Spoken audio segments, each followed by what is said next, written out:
Tuhan melakukan, menggenapkan apa yang diwahyukannya kepada saudara dan saya. Yang diperlukan adalah percaya.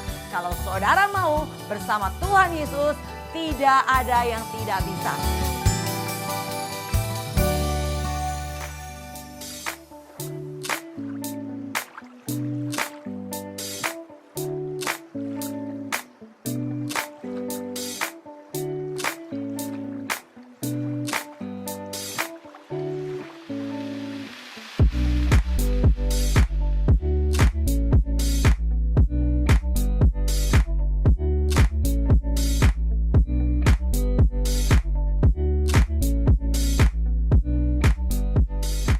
Shalom sahabat penerobos, salam jumpa kembali hari ini dengan satu tema kita, penjala manusia.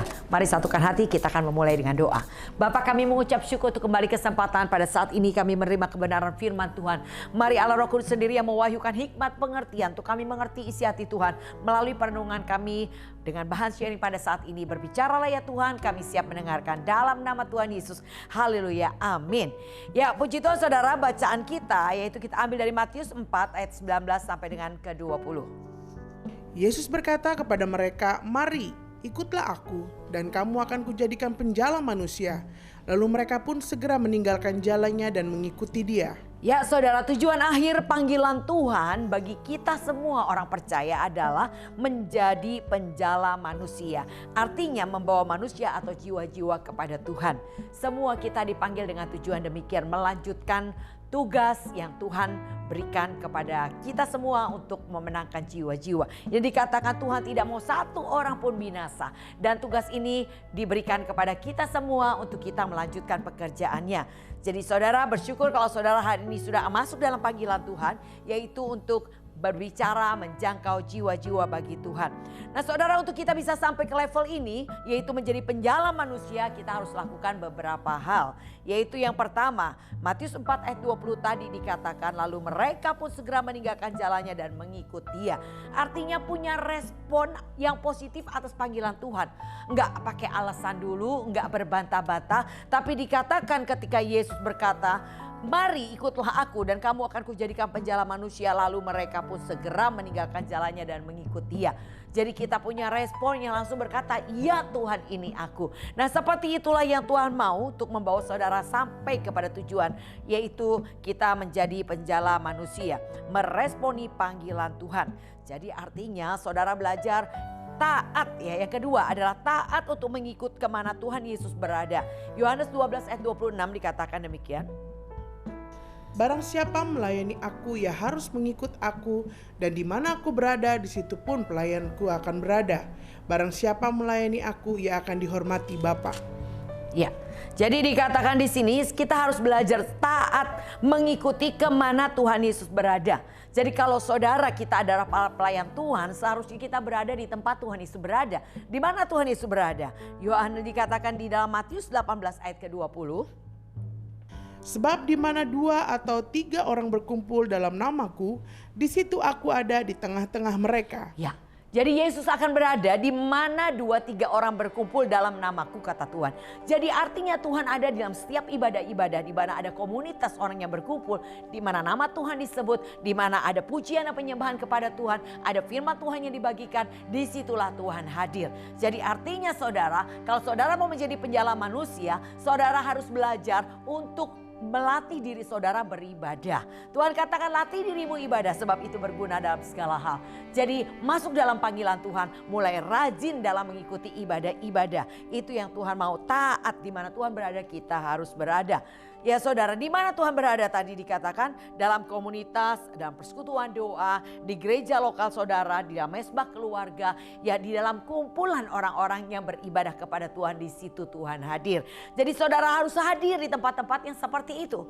Jadi di mana Tuhan menaruhkan komunitas di mana saudara berada, di gereja lokal saudara atau di persekutuan doa, tempat di mana saudara mengambil komitmen, disitulah Tuhan hadir. Jadi itu saudara, yang pertama, saudara responi panggilan Tuhan. Yang kedua, Tuhan mau saudara hadir di mana Tuhan hadir. Ikut dalam ibadah-ibadah yang ada. Yang ketiga, saudara harus belajar untuk bisa menjadi penjala manusia. Saudara harus menjadi orang yang mau ditegur, mau diajar dan mau dimuridkan. Inilah waktunya penuntasan amanat agung yang dikatakan pergi jadikan seluruh bangsa muridku. Itu adalah amanat agung di mana saudara dan saya belajar untuk menjadi murid yang baik untuk siap memuridkan jiwa-jiwa. Jadi Matius 8 ayat 23 sampai dengan 26 dikatakan demikian. Lalu Yesus naik ke dalam perahu dan murid-muridnya pun mengikutinya. Sekonyong-konyong mengamuklah angin ribut di danau itu, sehingga perahu itu ditimbus gelombang, tetapi Yesus tidur. Maka datanglah murid-muridnya, bangunkan dia katanya, Tuhan, tolonglah kita binasa. Ia berkata kepada mereka, mengapa kamu takut? Kamu yang kurang percaya? Lalu bangunlah Yesus menghardik angin dan danau itu, maka danau itu menjadi teduh sekali. Ya, di dalam perikop ini murid-murid ditegur oleh Tuhan. Ketika Tuhan berkata, mengapa kamu takut, kamu yang kurang percaya? Ini teguran Yesus kepada murid-murid. Lalu juga Tuhan mengajar murid-murid ketika dikatakan Tuhan menghardik angin dan danau, maka danau itu menjadi teduh sekali. Ada pengajaran di situ yang diberikan kepada para murid bahwa Tuhan punya kuasa bahkan atas alam semesta itu, di mana Tuhan sanggup menghardik badai dan badai itu berhenti, saudara. Jadi saudara, kita belajar di sini bahwa murid-murid selalu bersama dengan Yesus. Di situ Tuhan menegur, di situ Tuhan mengajar, dan di situ dimuridkan. Yang dikatakan Yesus naik ke perahu dan murid-murid pun mengikutinya. Ya, di ayat 24 dikatakan sekonyong-konyong mengamuklah angin ribut di danau itu. Ada pembelajaran di balik itu semua. Tadinya aman, gak ada masalah, saudara. Ketika mereka dikatakan Yesus meminta murid-murid naik ke perahu, lalu sekonyong-konyong terjadi sesuatu. Jadi saudara percayalah, kalau saudara sudah datang kepada Tuhan, saudara dalam ibadah dan persekutuan doa, saudara memuji menyembah Tuhan, beribadah kepada Tuhan. Setelah itu sekonyong-konyong, artinya tiba-tiba ada proses di depan saudara. Ingat dan saudara perhatikan, ada pembelajaran di sana, ada teguran, ada pemuritan di sana. Tuhan sedang mengajar kita untuk mengenal pribadinya. Jadi jangan heran saudara, kalau saudara datang kepada Tuhan, prosesnya akan lebih banyak lagi. Kenapa? Karena di tengah proses kau akan mengenal Tuhan. Tuhan mau memperkenalkan pribadinya kepada para murid seperti yang dikisahkan tadi di dalam ayatnya Matius ke-8. Bagaimana Tuhan mengajar murid, bagaimana bahwa Tuhan Yesus itu adalah Allah yang punya kuasa atas alam. Di situ murid-murid ditegur, kenapa? Karena kurang percaya. Jadi saudara murid, kita bersama dengan Yesus, disitulah ada pembelajaran, disitulah ada pemuritan, disitulah saudara akan mengenal pribadi Tuhan itu melalui proses yang ada. Seperti Tuhan juga mengajar dari Markus 12 ayat 41 sampai dengan 44. Pada suatu kali Yesus duduk menghadapi peti persembahan dan memperlihatkan bagaimana orang banyak memasukkan uang ke dalam peti itu. Banyak orang kaya memberi jumlah yang besar. Lalu datanglah seorang janda yang miskin dan ia memasukkan 2 peser, yaitu 1 duit. Maka dipanggilnya murid-muridnya dan berkata kepada mereka, Aku berkata kepadamu, sesungguhnya janda miskin ini memberi lebih banyak daripada semua orang yang memasukkan uang ke dalam peti persembahan. Sebab mereka semua memberi dari kelimpahannya, tetapi janda ini memberi dari kekurangannya, semua yang ada padanya, yaitu seluruh nafkahnya. Dari perikop ini ada pembelajaran yang Tuhan sedang berikan kepada murid-muridnya kembali. Yaitu dikatakan pada saat Yesus duduk menghadapi peti persembahan, maka dikatakan dan dipanggillah murid-muridnya ketika melihat seorang janda yang miskin. Ia memasukkan 2 peser, yaitu 1 duit uang di dalam peti persembahan itu. Dipanggil murid-muridnya. Tujuannya apa? Mengajar murid-muridnya kembali. Yang dikatakan Yesus berkata kepada murid-muridnya, Aku berkata kepadamu, sesungguhnya janda miskin ini memberi lebih banyak daripada semua orang yang memasukkan uang ke dalam peti persembahan. Jadi pembelajarannya bukan karena berapa jumlah uang yang dimasukkan dalam peti persembahan yang menentukan banyak atau sedikitnya persembahan di pandangan mata Tuhan. Tidak. Murid-murid diajar bukan bicara jumlah, tapi dikatakan janda ini memberi dari kekurangannya. Sedemikian saudara pelajarannya sehingga murid-murid mengerti tentang hal ini. Nah, di dalam pengiringan kita kepada Tuhan, saudara, Tuhan akan selalu mengajar, Tuhan akan selalu mengingatkan, Tuhan selalu menegur kita semuanya, saudara. Dan dikatakan Markus 10 ayat 28 sampai 34. Di situ aja juga pembelajaran yang didapatkan para murid. Berkatalah Petrus kepada Yesus, Kami ini telah meninggalkan segala sesuatu dan mengikut Engkau. Jawab Yesus, aku berkata kepadamu, sesungguhnya setiap orang yang karena aku dan karena Injil meninggalkan rumahnya, saudaranya laki-laki atau saudaranya perempuan, ibunya atau bapaknya, anak-anaknya atau ladangnya, orang itu sekarang pada masa ini juga akan menerima kembali 100 kali lipat. Rumah, saudara laki-laki, saudara perempuan, ibu, anak, dan ladang, sekalipun disertai berbagai penganiayaan, dan pada zaman yang akan datang ia akan menerima hidup yang kekal. Tetapi banyak orang yang terdahulu akan menjadi yang terakhir, dan yang terakhir akan menjadi yang terdahulu. Ya, ada pembelajaran yang Tuhan berikan kepada para murid-murid, yaitu dikatakan Tuhan Yesus berkata kepada Petrus, salah satu muridnya, bahwa ketika Petrus bertanya, kami ini telah meninggalkan segala sesuatu dan mengikut Engkau. Yesus berkata, aku berkata kepadamu sesungguhnya setiap orang yang karena aku, maka atau karena Injil, meninggalkan rumahnya, saudaranya laki atau saudara perempuan, ibunya atau bapaknya, anaknya atau ladangnya, maka dikatakan sekarang ini pada masa ini juga menerima kembali 100 kali lipat. Ada pembelajaran yang diberikan oleh Tuhan Yesus kepada murid-muridnya, bahwa ternyata pengiringan kita kepada Tuhan itu bukan sia-sia, saudara. Saudara meninggalkan pekerjaan saudara meninggalkan keluarga, meninggalkan rumah untuk karena Injil, memberitakan Injil, karena pelayanan yang Tuhan percayakan. Maka Tuhan berkata saat ini juga engkau akan menerima, bahkan dikatakan 100 kali lipat. 100 kali lipat, yaitu rumah, saudara laki-laki, perempuan, ibu, anak, ladang, sekalipun disertai berbagai penganiayaan. Catat saudara, sekalipun disertai berbagai penganiayaan.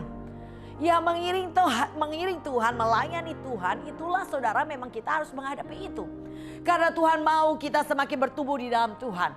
Dan 2 Timotius 3 dikatakan iman bertumbuh dalam penganiayaan dan pembacaan kitab suci. Kalau 2 Timotius 3 ayat 12 dikatakan, memang setiap orang yang mau hidup beribadah di dalam Kristus Yesus akan menderita aniaya. Jadi saudara, aniaya itu memang mau tidak mau saudara akan terima ketika saudara melayani dia. Ketika saudara menjadi muridnya Tuhan Yesus, saudara akan menghadapi masa-masa yang seperti demikian.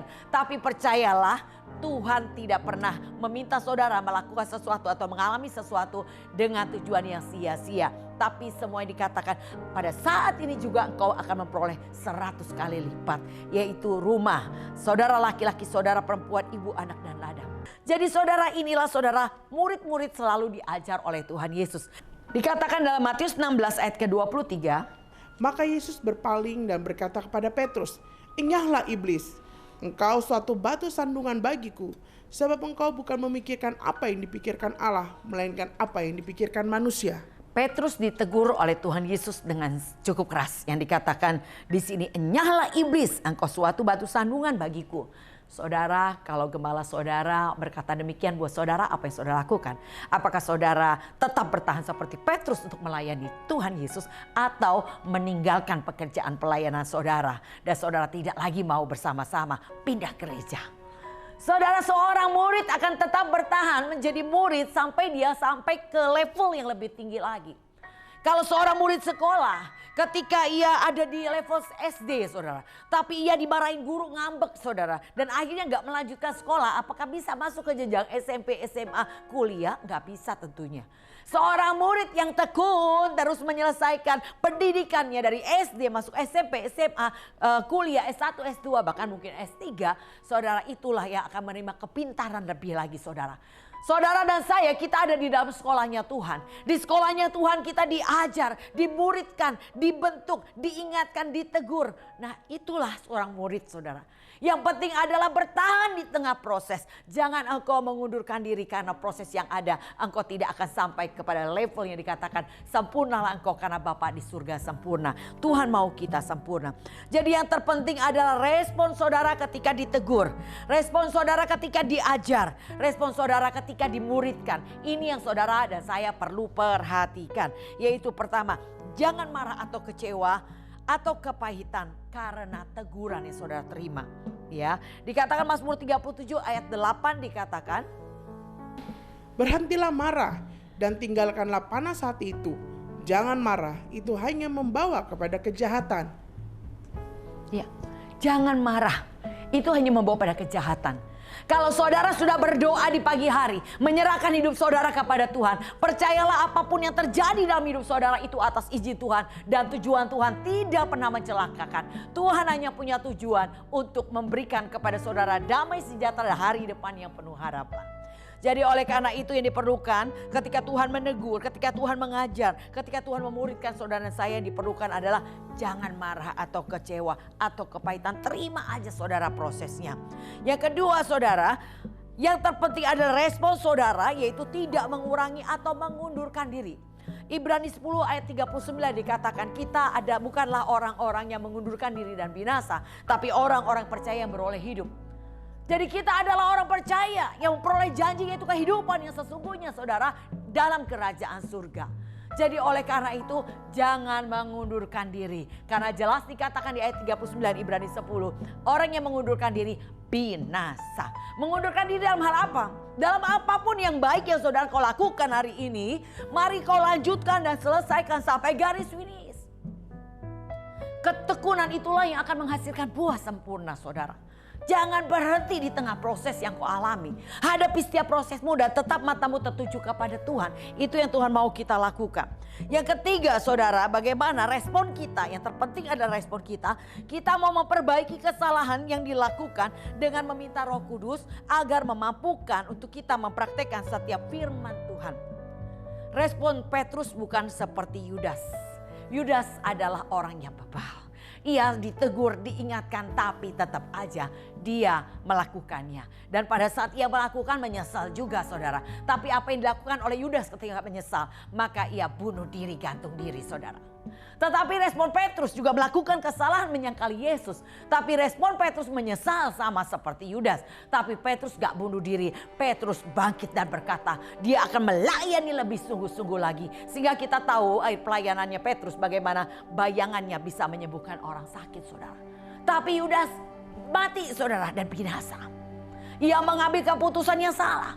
Saya percaya kalau Yudas tidak bunuh diri, Tuhan pasti selalu memberi kesempatan juga kepada Yudas untuk Yudas diselamatkan.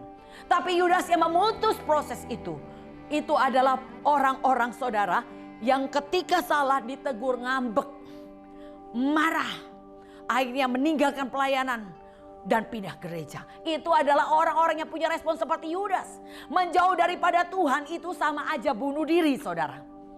Karena dikatakan iblis itu gak akan pernah menyerah. Dia mengundurkan diri ketika waktu lamanya untuk nunggu waktu yang tepat. Dia cuma sementara aja nunggu waktu yang tepat. Kapan waktu yang tepat? Waktu saudara marah.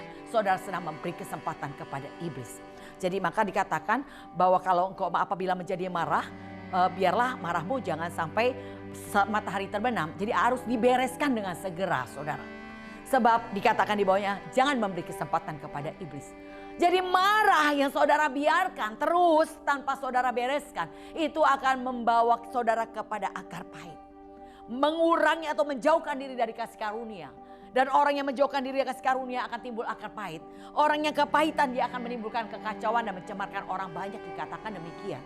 Jadi oleh karena itu saudara, yang kita harus lakukan adalah waktu kita ditegur, waktu kita salah respon, hendaklah yang saudara lakukan, saudara datang kepada Tuhan, bilang Tuhan aku salah, Roh Kudus mampukan aku melakukan yang lebih baik lagi. Itulah yang seharusnya ada pada setiap kita para muridnya Tuhan. Jadi itulah yang Tuhan mau lakukan saudara. Yang Tuhan akan lakukan kalau kita bisa melakukan itu dengan tekun, yaitu saudara tahan, gak marah, gak kecewa. Saudara tidak mengurangi atau tidak mengundurkan diri. Dan saudara terus mau memperbaiki kesalahan saudara. Saya percaya Kolose 3 ayat 10 dikatakan kita dibaharui dari sehari ke sehari sampai menjadi serupa dengan Haliknya. Jadi proses kesempurnaan kita yang dikatakan hari lepas hari Tuhan proses dan bentuk kita membawa kita kepada kesempurnaan. Jadi disempurnakan sampai kita menjadi segambar dan serupa dengan Haliknya atau dikatakan sempurna. Dan kesempurnaan hanya bisa terjadi kalau saudara tekun saudara. Ya. Bertekun dalam segala hal yang baik yang saudara lakukan hari ini. Karena saya percaya segala yang baik datang dari Tuhan. Saudara hari ini ada di komunitas sel, itu datang dari Tuhan karena kita di situ ada memuji dan menyembah Tuhan. Di situ kita memberitakan firman, mendengarkan firman Tuhan. Di situ kita saling mendoakan dan menguatkan. Saudara tertanam dalam gereja lokal itu hal yang baik dan saudara lakukan dan terus bertekun di dalamnya. Semua yang diperlukan adalah seperti dikatakan Yakobus 1 ayat keempat. Dan biarkanlah ketekunan itu memperoleh buah yang matang, supaya kamu menjadi sempurna dan utuh dan tak kekurangan suatu apapun. Ya, jadi ketekunan itu seperti buah, saudara. Ia bertumbuh di waktu atau ketekunan itu yang akan membuat kita menghasilkan buah. Di atas jadi kata anggaplah sebagai bagian jika engkau jatuh dalam berbagai-bagai pencobaan. Karena itu akan menimbulkan ketekunan. Dan ketekunan kalau sudah matang itu akan menghasilkan buah sempurna, utuh dan tidak kekurangan suatu apapun. Jadi yang diperlukan adalah ketika engkau menghadapi pencobaan demi pencobaan yang ada, anggap sebagai kebahagiaan karena kita percaya Tuhan izinkan proses pembentukan untuk menjadikan kita lebih baik lagi. Untuk membuat iman kita makin bertumbuh. Untuk kita semakin dewasa di dalam rohani. Tuhan izinkan proses penganiayaan mendewasakan saudara dan saya. Jadi oleh karena itu yang diperlukan adalah saudara tetaplah bertekun di tengah pencobaan, ujian, di tengah masalah yang saudara hadapi. Tetap mata tertuju kepada Tuhan bahwa Tuhan tidak pernah merencanakan kecelakaan dalam hidupmu. Bahwa Tuhan hanya merencanakan segala yang baik buat saudara dan saya. Terlebih saudara sudah berdoa di pagi hari. Yakin dan percayalah bahwa itu Tuhan izinkan untuk mendatangkan kebaikan buat kita semua. Jadi saudara yang diperlukan adalah tekun. Tetap bertekun. Ketika engkau sudah ditanam Tuhan di satu tempat, bertekunlah, bertahanlah, tetap di sana. Di tengah badai goncangan apapun ada pembelajaran yang saudara akan dapatkan. Maka kalau hati saudara mulai panas, jangan cepat berkata-kata. Yakobus 1 ayat 19-20 dikatakan, cepat dengar boleh, tapi lambat berkata-kata dan lambat menjadi marah. Karena amarah manusia tidak akan mengerjakan kebenaran di hadapan Allah. Ini yang Tuhan mau untuk kita lakukan, saudara. Tahan mulut saudara. Kita punya satu slogan, kalau hati kita panas yang harus kita lakukan, mingkem nih mulutnya, saudara. Tahu mingkem? Mingkem itu diam, gak usah ngomong apa-apa waktu hatimu panas. Bahkan gak usah saudara ketik, chatting, WA, Facebook dan lain-lain. Untuk menceritakan kegalauan saudara. Mingkem, tahan saudara. Tarik nafas selus dada dan berdoa serahkan kepada Tuhan. Waktu kau berdoa, engkau harus dikatakan berdoa datang kepada Tuhan ketika kita letih lesu berbeban berat. Datang pikul dan belajar. Datang kepada Tuhan dalam doa. Pikul terima prosesnya. Lalu belajar, Tuhan akan mengajar kita melakukan sesuatu. Dari proses yang ada pembelajaran yang Tuhan berikan. Tangkap pembelajarannya. Engkau akan mengenali Tuhan secara pribadi. Ya ini saudara, kalau saudara melakukannya, mau disempurnakan hari lepas hari. Saudara tetap bertekun di dalam Tuhan. Maka saudara akan menjadi orang-orang yang bijaksana. Yang dikatakan Matius 7 ayat 24-25. Orang yang mendengar firman dan melakukannya, ia seperti orang yang bijaksana. Yang dikatakan membangun rumahnya di atas dasar batu. Ada badai, ada hujan, banjir, rumah itu tidak akan roboh. Begitulah saudara, ternyata rumusnya adalah saudara hendaklah beri diri saudara dibentuk oleh Tuhan. Beri hidup saudara diproses oleh Tuhan. Dan saudara belajar bertekun. Menghadapi proses kayak apapun saudara harus percaya. Kita punya Tuhan yang dahsyat. Kita punya penolong yang hebat, yaitu Roh Kudus yang menyertai saudara dan saya. Roh Kudus akan mengajar, mengingatkan, menegur, memberi kekuatan, memberi penghiburan, memberi solusi. Roh Kudus akan melakukannya buat saudara dan saya. Jadi jangan takut dengan proses dan ujian. Ya saudara akan menjadi orang yang bijaksana. Dan 2 Petrus 1 ayat 11 dikatakan, engkau akan mendapat hak penuh untuk masuk kerajaan kekal. Bagaimana caranya? Engkau harus berusaha sungguh-sungguh menambahkan kepada imanmu yang ada pada hari ini. Tambahkan kebaikanmu. Mari lakukan kebaikan hari ini lebih baik dari hari kemarin. Besok lakukan lebih baik daripada hari ini. Lusa lakukan lebih baik daripada hari esok. Jadi setiap hari lakukan lebih baik, lebih baik, lebih baik, lebih baik lagi. Kau harus sungguh-sungguh berusaha menambahkan pengetahuan dari iman yang ada saudara pada hari ini. Ikut saudara. Ibadah baik ibadah di gereja lokal, ibadah dalam persekutuan doa di mana saudara berada di lingkungan saudara. Ikuti saudara komunitas-komunitas sel di mana di gereja saudara adakan itu. Saudara hanya perlu belajar, ada seminar, ada pelajaran-pelajaran di gereja lokal saudara, ikutin saudara. Tambahkan pengetahuanmu untuk kau mengenal akan Tuhan. Dan kau harus berusaha sungguh menambahkan ketekunanmu. Tambahkan penguasaan dirimu. Tambahkan kesalehanmu, tambahkan kasihmu akan saudara seiman dan kasih akan semua orang. Tuhan punya janji, kalau apabila ini ada padamu melimpah-limpah, maka engkau akan dibuat semakin giat, berhasil dalam pengenakan Allah. Dan dikatakan kau semakin teguh dalam panggilanmu, dan kau tidak akan tersandung, dan kau mendapat hak penuh masuk kerajaan kekal. Ini adalah janji Tuhan, yaitu dikatakan saudara mendapat hak penuh, artinya tidak ada yang bisa mengganggu gugat. Saudara pasti masuk surga.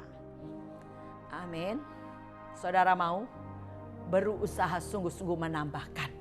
Jangan merasa cukup. Jangan apa yang kau lakukan tahun ini sama dengan tahun kemarin. Yang Tuhan mau adalah hari ini saudara. Gunakan waktu sebaik-baiknya. Lebih mendekat kepada Tuhan. Ibrani 10 ayat 25 dikatakan jangan tinggalkan persekutuan ibadahmu seperti yang dibiasakan oleh beberapa orang. Tapi engkau harus saling menasihati dan semakin giat melakukannya menjelang hari Tuhan yang semakin dekat. Semakin giat kau dalam ibadah. Semakin giat kau punya persekutuan dengan Tuhan. Semakin mendekatlah kepada Tuhan. Saya percaya ketika Tuhan berkata carilah aku maka engkau akan hidup. Ketika kita mencari Tuhan, maka Tuhan akan memberikan kehidupan yang sesungguhnya buat saudara saya. Damai sejahteranya, sukacita yang melimpah-limpah. Dan saudara hidup dalam pimpinan dan tuntunan Tuhan. Dan Tuhan membawa saudara kepada tujuan. Engkau akan terus naik dan tidak turun. Kau akan menjadi kepala tidak menjadi ekor. Dan kau akan disempurnakan menjadi segambar dan serupa dengan Allah. Jadi saudara ada janji-janji yang luar biasa yang Tuhan berikan. Dan Tuhan dalam perjanjiannya dengan manusia, Dia tidak pernah ingkar untuk setiap janjinya. Maka Alkitab saudara ada perjanjian lama, perjanjian baru, bicara ikatan dengan dua belah pihak, yaitu antara manusia dengan Tuhan. Jadi saudara yang perlu dilakukan adalah lakukan bagian saudara. Bagian Tuhan adalah pasti. Tuhan akan menggenapkan semua janji-janjinya buat kita. Maka Tuhan berkata carilah dahulu kerajaan Allah dan kebenarannya. Maka semua akan ditambahkan kepadamu. Itu kebenaran daripada Tuhan saudara. Tetapi carilah dahulu artinya prioritaskan Tuhan. Maka semua akan ditambahkan. Maka kalau kau mau hidupmu dipulihkan di tahun ini, yang diperlukan adalah mendekat kepada Tuhan. Itu kuncinya. Engkau tidak akan pernah mendapatkan dari yang lain. Walaupun kau berjuang, berusaha, bekerja keras seperti apapun saudara. Tuhan berkata, terkutuklah engkau yang mengandalkan kekuatanmu. Terkutuklah engkau yang mengandalkan manusia. Tapi diberkatilah orang yang mengandalkan Tuhan. Datanglah kepada Tuhan. Itu awal pemulihan dalam kehidupanmu. Datanglah kepada Tuhan. Engkau akan melihat keadaan yang pasti lebih baik. Carilah Tuhan maka kau akan hidup. Dan aku datang memberi hidup yang berkelimpahan. Ada janji kelimpahan Tuhan berikan. Kelimpahan damai, kelimpahan sukacita, dan kelimpahan lainnya Tuhan berikan buat saudara dan saya. Yang pasti adalah bagianmu adalah datang kepada Tuhan. Carilah Tuhan. Mendekatlah kepada Tuhan. Dia akan mengajar dan menuntun apa yang harus saudara dan saya lakukan. Dia akan membimbing kita. Nah itulah saudara.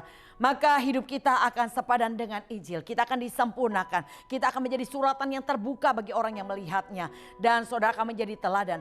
Siap dipakai Tuhan menjadi messengernya Tuhan di Pentakosta ketiga. Penuaian terbesar dan terakhir. Demikian sahabat penerobos, kalau saudara rindu untuk saudara melakukan atau menjadi penjala manusia, yang diperlukan adalah beri hidupmu kepada Tuhan. Dia akan membentuk, dia akan membawa saudara pada panggilan yang tertinggi menjadi penjala manusia. Saya akan berdoa untuk saudara yang punya kerinduan demikian. Mari angkat tanganmu.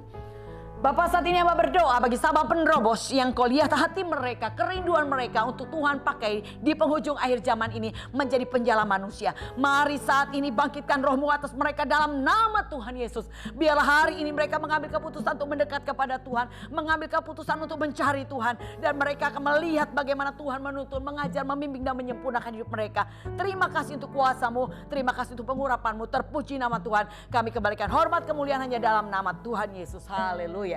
Demikian sahabat penerobos, saya masih tetap mengundang sahabat penerobos untuk bergabung dalam komunitas kami penerobos, yaitu dengan saudara mencatat nomor ini dan ketik di WA, katakan bahwa saya rindu terlibat dalam komunitas penerobos. Saya akan berbagi link buat saudara untuk ikut bergabung dalam beberapa aktivitas kita.